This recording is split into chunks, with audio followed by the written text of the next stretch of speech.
विद्यार्थी मित्र नमस्कार. मी सहाय्यक प्राध्यापक मिलिंद पाडेवार आपल्या ज्ञान मेंटर मिलिंद पाडेवार या यूट्यूब चॅनलमध्ये तुम्हा सर्वांचे पुन्हा एकदा स्वागत करतो.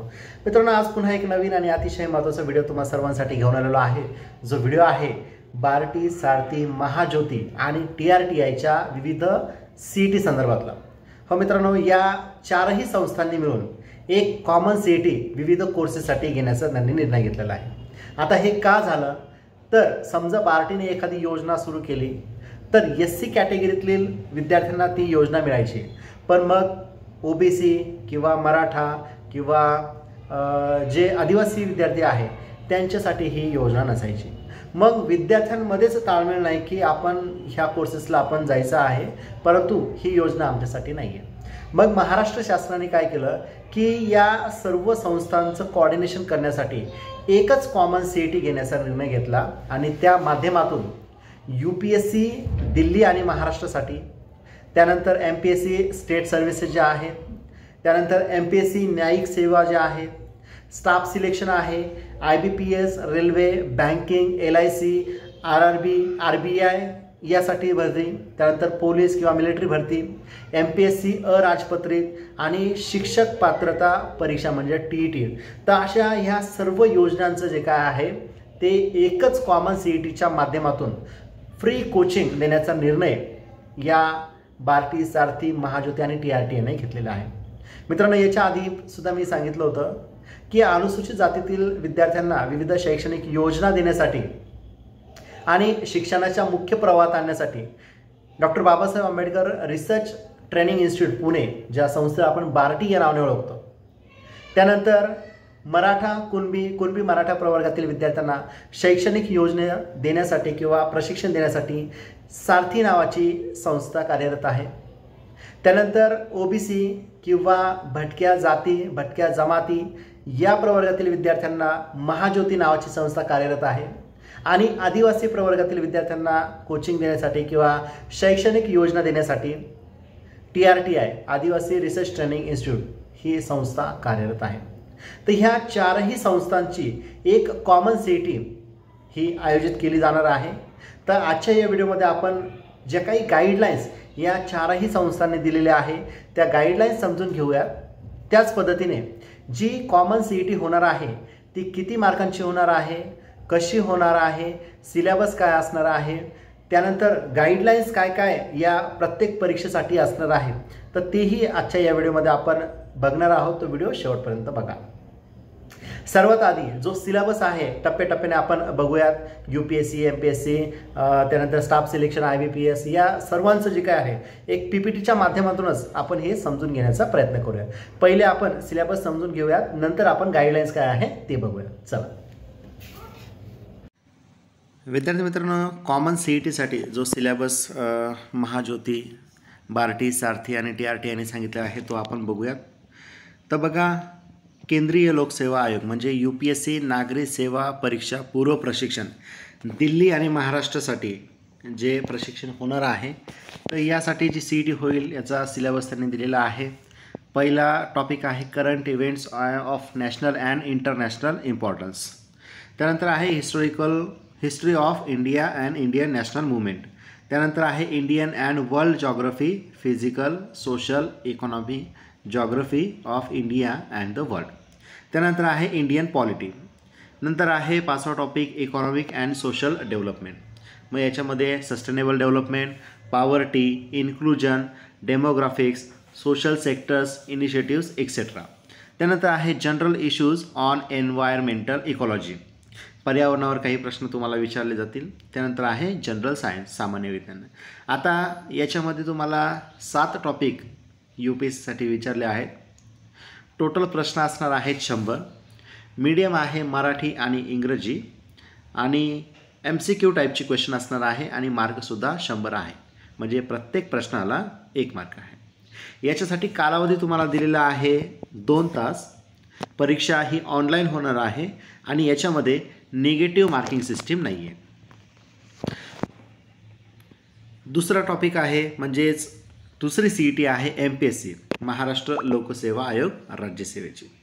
तर याच्यामध्ये सुद्धा सेमच टॉपिक त्यांनी घेतलेला आहे, म्हणजे UPSC आणि MPSC CETचा जो सिलेबस आहे तो सारखाच आहे. याच्यामध्ये देखील 100 प्रश्न तुम्हाला विचारले आहे.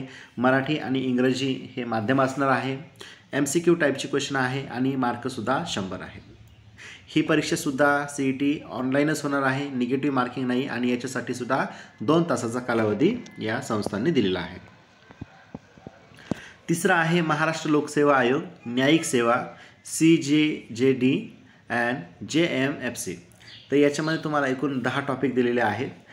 पहिला आहे the code of criminal procedure, second आहे कॉन्स्टिट्यूशन ऑफ इंडिया, नंतर आहे द सिव्हिल प्रोसिजर कोड, नंतर आहे the Maharashtra rent control act, नंतर आहे द इंडियन एव्हिडन्स ॲक्ट, 6वा टॉपिक आहे the transfer of property act, 7वा आहे द स्पेसिफिक रिलीफ ॲक्ट, 8 नंबरचा आहे the law of contract, the sale of goods act and the partnership act, नंतर आहे द लिमिटेशन ॲक्ट आणि नंतर आहे द इंडियन पेनल कोड.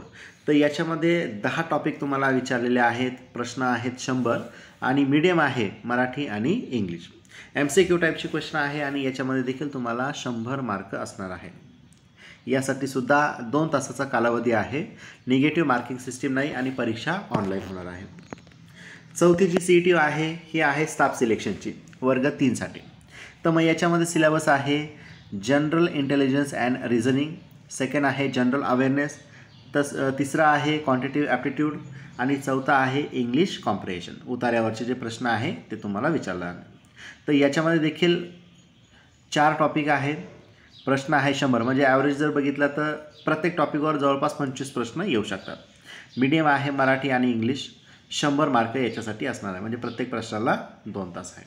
याच्यामध्ये परीक्षेचा कालावधी मात्र 1च तासाचा आहे. ही सुद्धा ऑनलाईन एक्झाम होणार आहे आणि याच्यामध्ये निगेटिव्ह मार्किंग सिस्टीम नाही आहे. 5वी CET आहे बँक, रेल्वे, LIC भरती, नाबार्ड, SBI, RBI आणि RRB आणि तत्सम ज्या कॉम्पिटिटिव्ह एक्झाम आहेत तर त्यांच्या तयारीसाठी ही CET असणार आहे. मग याच्यामध्ये 3 टॉपिक आहे. इंग्लिश लँग्वेज आहे, न्यूमेरिकल ॲबिलिटी आहे आणि रिझनिंग ॲबिलिटी आहे. तर याच्यामध्ये 100 प्रश्न म्हणजे 3 टॉपिकवर 100 प्रश्न तुम्हाला विचारणार. मराठी आणि इंग्लिश असं 2 माध्यम यामध्ये आहे. MCQ टाईपची क्वेश्चन आहे आणि मार्क आहेत 100. ही परीक्षासुद्धा ऑनलाईन होणार आहे, निगेटिव्ह मार्किंग नाही आणि परीक्षेचा कालावधी 1च तासाचा आहे. 6वी CET आहे पोलीस किंवा मिलिटरी भरतीचं. तर याच्यामध्ये 4 टॉपिक त्यांनी दिलेले आहे. अंकगणित आहे, सेकंड सामान्य ज्ञान आणि चालू घडामोडी आहे, बुद्धिमत्ता चाचणी आहे आणि मराठी व्याकरण आहे. तर याच्यामध्ये 100 प्रश्न असणार आहेत आणि 100 गुणांसाठी ही परीक्षा होणार आहे. परीक्षेचं माध्यम फक्त मराठी भाषा आहे हे लक्षात घ्या आणि वस्तुनिष्ठ म्हणजे ऑब्जेक्टिव्ह टाईपचे क्वेश्चन असणार आहे. याच्यासाठी मात्र 1.5 तासाचा कालावधी महाज्योती, बार्टी, सारथी आणि TRT यांनी दिलेला आहे. ऑनलाईन पद्धतीने ही परीक्षा होईल आणि निगेटिव्ह मार्किंग सिस्टीम याच्यामध्ये नाही आहे.